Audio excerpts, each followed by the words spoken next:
This is the Toyota Moto Machi factory, one of Toyota's oldest yet most advanced car plants. And today I'll be finding out how they test cars to destruction on the test track.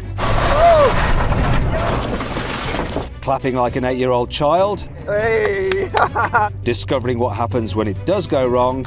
This car here is the one that Maurizio flipped. Getting to see some top secret test cars. Man, I want this car. And having exclusive access to the factory where they make the GR models. Probably gonna have to buy one. Oh no. I'm about to head out on the Shimoyama dirt track, which is about 1.5 kilometers long, with Nori Katsuta. He's one of the Japanese rally drivers, and he's the father of Takamoto Katsuta, who is obviously on the Toyota WRC team. So as part of the constant development that Toyota does on the GR products, they spend a lot of time like bashing these cars about on a rally course with this gentleman here, and of course Maurizio, so Mr. Toyota. So just to explain, Maurizio is actually the ultra racing driver ego of the boss of Toyota, Akio Toyoda. When he first started racing, he wanted to keep his identity a secret, so stole a name from a mascot at an exhibition, and hey presto, think of it a bit like Clark Kent and Superman, or Bruce Wayne and Batman. So I'm going to experience what it's like. You might have noticed there, he's got a slightly different handbrake. So part of this constant development process, when Maurizio was driving and he wanted to do a handbrake turn, he found it difficult with the handbrake down here in the normal position. So they've decided to relocate it up here. But this isn't just for this development car. That will be introduced on the new GR Yaris at a later date. But you might be wondering, why the heck are we like just going to bash around on this dirt track? Well, the idea is to push the car to its absolute limits to see what we can break. The reason being that if you push it to its limits, you find the weaknesses, you can then improve them, put them into the road car, and as cars get faster and faster and you develop the speed of the cars, you can then actually preempt potential problems by pushing the current car to its absolute limits in a way that no customer would. Anyway, let's go for a spin. Ready? Yeah, let's do this.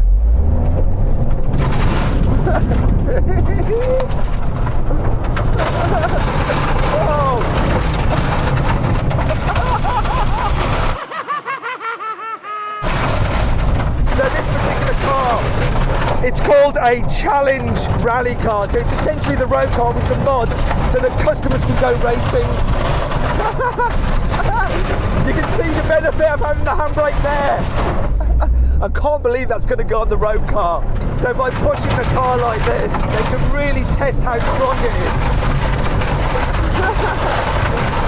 Now there's a little place around here where Maurizio flipped a car. Part of the reason he flipped it because the four-wheel drive system. Oh! Here, this is where he flipped the car, right? So he flipped it because the four-wheel drive system had a problem. It didn't slide as it should do. He hit that back and he flipped the car.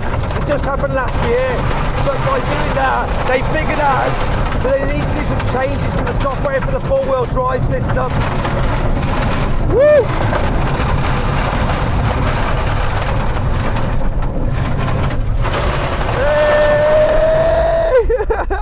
Hey! Thank you. So you can see the kind of extremes they're putting the car through. And this isn't just for lols, although I'm sure he enjoys it. That was a lot of fun. I'm going to show you something now. It's quite interesting. This car here is the one that Maurizio flipped. You can see all the smashed in windscreen, smashed inside. And this car will now go into Toyota's museum. It's all part of the ongoing development, and it tells a story of how serious Toyota takes continuously developing their cars to make them better. In fact, just at that point I noticed the car I was in had developed an issue, so I grabbed someone from Toyota to take a quick look. We've got some warning lights on the dash. Apparently what happened was we were driving along, we lost power. So Saito-san is the chief engineer at Gazoo Racing. He's worked at Toyota for nearly 20 years and actually got the job as head of GR after he set up a development team at Toyota called the Crazy Car Project. This was a secret after our Skunkworks team that in 2012 made a bonkers EV converted 2000 GT and ran it up the hill at Goodwood. Now Saito-san may have forgotten to tell his boss at Toyota that he was going to be doing this, but this kind of renegade approach was exactly what Toyota was looking for in the person that would head up their future GR division. What do you think has happened to the car here? That indicated the engine overheating and also four-wheel drive system overheating. So we've overheated the... And the FF right now. He's always breaking the cars. Yes. That's what you paid to do, though, right? Like Moiso done. Okay, so we've had a problem in the car, but in your point of view, this is a good thing, right? The thing is, they can find the issues during this rally evaluation. Then we got them from that experience, we will improve. So essentially what's going to happen is they're going to investigate the data on this car, find out what happened, and this will go into the continuous development of the GR Yaris. So I have helped develop the GR Yaris. Thank you so much. Big mouth. I'll send you the invoice. Thank you. This was a lot of fun, but there's nothing better for pushing a car to and then beyond its limits than motorsport. And Saito-san explained how the new second generation GR Yaris has been improved based on failures they experienced while racing the first generation car. We've got a bunch of broken internal engine parts. Yes. What's this all about? These are, the real evidence we experienced in the racing activity. The Moiso and professional driver broken it in the racing. Right, so I don't need to worry that this is going to happen to my GR Yaris while I'm driving on the road. It's not happening for you. Basically, your racing drivers have been out hammering the crap out of the car. Oh yes. So and then we found the limitation of the performances. Right, so that brings us on to the new engine. So this is from the old engine, and what's happened here? For example, one of the root cause was the pre-ignition. The explosion happening too soon. No good timing. Yeah. Yeah. And then we made it a calibration improvement for the software. Right, and did you change anything to do with the actual parts? Yeah, the materials? Yes, material changes for the piston. To make it stronger? Yeah, make it stronger. For people who want to tune their cars, it's a better platform for tuners than the previous generation car. This is also. So the old engine's still strong, but this one's even stronger. Yeah. So if you are a tuner and you want to bump up the power, you need to get yourself the new one. I don't recommend You can't say that, obviously. As a manufacturer. As an OEM, no. Don't do that, it will invalidate your warranty. Yeah. For context, here's how an older GR Yaris tuned to more than 600 horsepower compares with a Lamborghini Aventador SV in a drag race.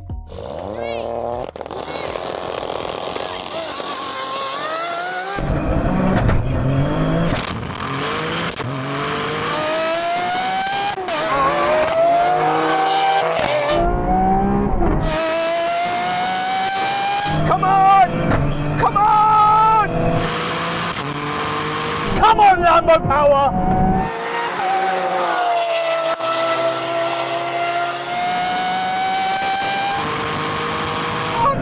Come on! Come on! According to Saito-san, the new GR Yaris's engine will be even stronger. Tuners should be able to get even more power out of it, but his team hasn't just upgraded the engine. Is this part of the four-wheel drive system? The gravel training, driving and making the so much temperature heated. And then we found some broken in the transfer, and we made it the good cooling airflow from the undercover. And what's going on with these parts here? What's this? This is a sub-radiator which we installed it for new GR Yaris today. We found it's a bad location. Some hit it in the corner.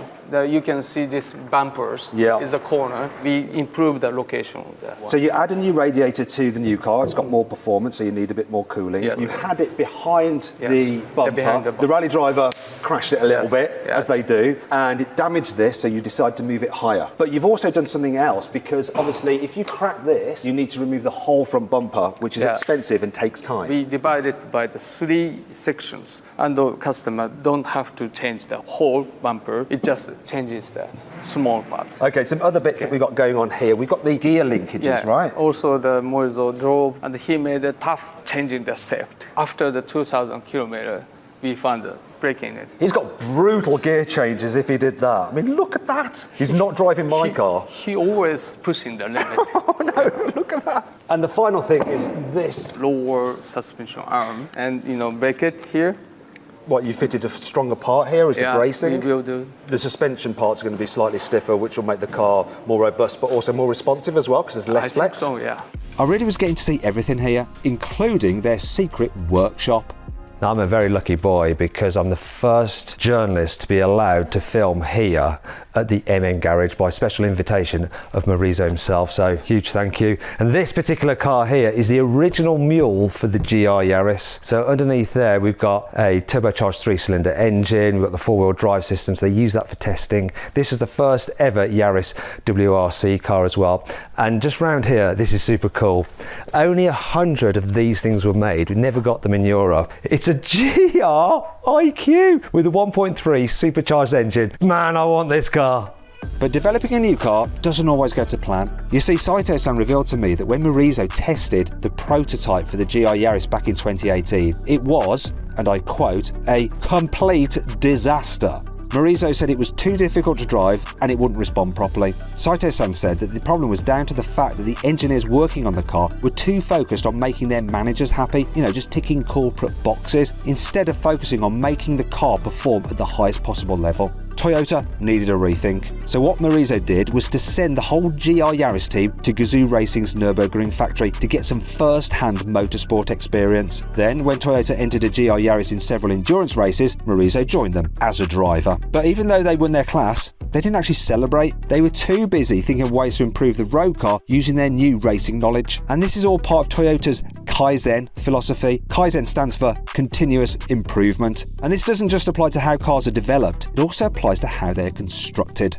Now this is a really unique opportunity because very few journalists have been allowed in here. So Maurizio has set this factory up so that they can build the cars so precisely so that there's no difference between one GR Yaris and another GR Yaris because the tolerances are so small. And the idea behind that is that really the difference between the cars will only ever be the driver. So much fun, this car. Oh, and you can feel the diff like really hook up. The way the GR factory works is slightly different to a normal car production line. So normally you'd have the cars on a conveyor belt and you gradually add bits and the car grows and then it gets built. Here though, they do it in a more motorsport kind of way where you have bits of the car built in cells and then you put the car together. So that's really interesting. It makes it more flexible. They can increase or decrease production or change bits of production much quicker. And that is evident in what they've done with the latest version of the GR Yaris. So when you took the original Yaris on which the GR was built, they actually, for the GR, they changed the amount of spot welds. So one of the things they do in motorsport is they'll take a car's body and they'll add spot welds to make the body stiffer. Now they do it a bit different here. They don't take the car body, then take it apart, then add spot welds. They just do it right from the beginning when they're building the car. They add more spot welds. So the original GR Yaris had 5% more spot welds than the standard Yaris. However, for this new one, they've increased that so that the new car has 20% more spot welds than a standard Yaris. Also, they use a special bonding material. So this new car must be a lot stiffer. Am I going to buy one? I'm probably going to have to buy one. Oh no, not another new car. So this is one of the big cells here where they've taken the other parts from the other cells which have been put together and then they're putting it all together into the underbody. It's really interesting with the way the robots work because they can change their welding head. So if they need like a small intricate head, they can swap onto that to get into like the nooks and crannies of the body and then use the bigger ones for the more accessible bits. And in between the different cycles of doing the spot welds, the machine can actually clean its welding head so it can ensure that all the welds are of the highest quality. Just over there is where they add the sides of the car onto the underbody, but this cell is top secret and they don't want me to show it you, but have a quick look. After they put the sides of the car onto the underbody and fitted it all together, they then do some more spot welds, and I can actually show you that bit happening over there. And this is the end result down here. There's something really interesting going on here that you don't normally see on a normal production car line. When a car is built, they're built to a tolerance, some acceptable range of movement between the locations of different parts of the car. So what they do here though is use a robot to measure each individual car, especially the suspension mounting points, and they use that information when they're fitting the suspension so that they can counteract any movement or deviation in these center points to ensure the cars are aligned exactly. And what it does is minimize the tolerance for a vehicle from being, let's say, like that to being like that. Obviously, I'm exaggerating. Those tolerances are very small and minuscule, but they make them even smaller here in the GR factory. So each car drives exactly the same as another GR Yaris and in exactly the way that the people at the factory want it to. This is quite a unique experience because behind me there you can see, just being lowered, a unique looking GR Yaris. That is one of the two special editions. One is a Revampera edition, one is the Ogier edition. So they're Toyota's two rally drivers to celebrate their WRC win. Now there's going to be 200 of those cars and 200 of the Ogiers. So the chance of me seeing that car actually here being built is quite unique. It has a very special paint job, the Revampera edition. You may be thinking it's a wrap. No, it's not. That is paint. At this part of the line, they're fitting the sub-assemblies to the car. So the information they took from that robot that was doing all the measuring on the body is used here. And they use that detail and information to pick the right subframe for the right body so they match up as precisely as possible. But even then, they alter the jigs by fractions of a millimetre to get the two parts to marry perfectly. Another thing they do is that unlike on a normal production line where they'll mount like the engine and the subframes and stuff from underneath, they do it from the top down like they do for motorsport. The reason for that is that if you have the car suspended on a jig and you're mounting things underneath, there is a bit of flex put into the car's chassis, so you lose some of that precision. When you're mounting it from the top, you don't have that problem. Another thing they do, which is just like motorsport, when they're fitting the suspension components and the brakes, they'll weigh them to make sure that the right side and the left side work together perfectly. The idea being that you can take your car from the factory and drive it straight to the racetrack and it'll perform exactly as it should do. This is a car here going through final inspection, but there is still one last thing to do, and that's wheel alignment, which they leave to the very end. That's really interesting. As the car's gone through the entire production process, not once do they turn the car's steering wheel. The wheels are kept completely straight. Reason being is they don't want to apply any torque to the car whatsoever until they finally do the wheel alignment, because it can just affect the precision. So as the car comes out of the final inspection, rather than drive it to the stage there to do the wheel alignment, there's a turntable there so the car can always have its wheels straight, and then it just gets rotated round and then can be driven straight into the wheel alignment section. It's crazy. The attention to detail in the production of these GR cars. That's why they feel so good to drive though, right? Every single GR car that comes out of the factory is test driven by an expert test driver, and they'll do things like drive it for about 2 miles and they'll put in sudden like steering imports, they'll do sudden braking to check the tolerances of the car, because what they want to ensure is that every single GR car feels the same as the next one. So every single GR Yaris feels the same as the next GR Yaris. You don't do this with normal production cars. Normal production cars, you'll sample test drive them, and the reason is that you have a wider tolerance for acceptability of how the cars feel to drive, because really with a normal car most people won't notice anyway, but with the GR car they have to feel exactly the same. The end result is that if Toyota's chairman, Mr. Toyota, or should I say Morizo, comes down here today and takes this GR Yaris for a drive and then takes that GR Yaris for a drive, even him, with all his driving skill, won't be able to tell the difference between these cars, apart from, of course, the colour. Speaking of which, if I get this new GR Yaris, should I go for the pearl white again, like my old car, or should I go for this grey? Let me know in the comments below.